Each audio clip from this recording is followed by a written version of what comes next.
ప్రభు నందు ప్రియులేరా, ప్రభు నామమున మీకు వందనములు. ఈరోజు దేవుని యొక్క వాక్య ధ్యానము ఇర్మియా గ్రంథము 2వ అధ్యాయము 4వ వచనము.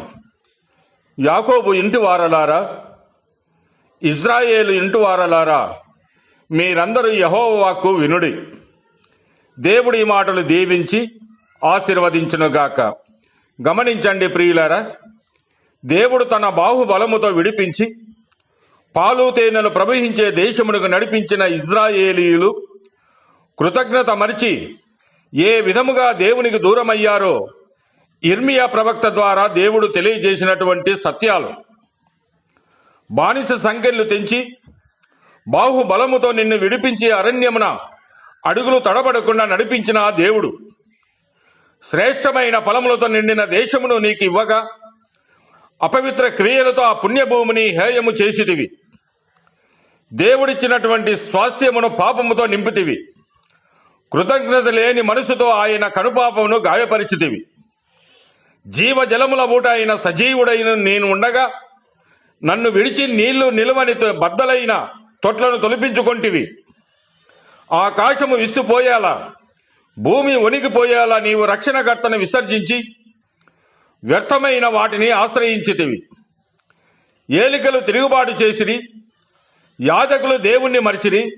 నిత్యము ప్రవహించే ఊటను వదిలి మురికి గుంటలపై ఆశపడితివి.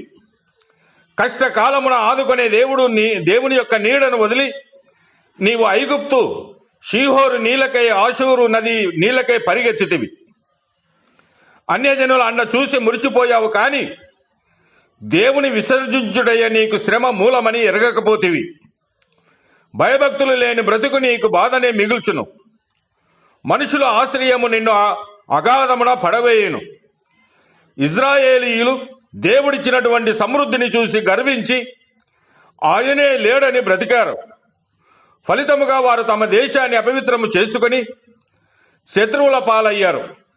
నేడు నీవు కూడా దేవుడు నీకిచ్చినటువంటి దీవెనను అనుభవిస్తూ ఆయనను విసర్జించి లోకపు ఆశ్రయాలు అనగా ధనము, మనుషుల వ్యసనాల వైపు చూస్తున్నావా? జీవజలముల ఊట అయిన దేవుని విడిచిపెట్టే వారికి ఏనాటికి తృప్తి ఉండదు. నీవు తొలపించుకొని లోకపు తొట్లు బద్దలైనవి, అవి నీ ఆత్మదాహాన్ని తీర్చలేవు. కనుక ప్రియులారా, దేవుని యెడల భయభక్తులు లేని ఏ కార్యమైనా నీకు శ్రమను, నిందను మాత్రమే మిగులుస్తుంది. దేవుడు మిమ్మల్ని దీవించి ఆశీర్వదించునుగాక.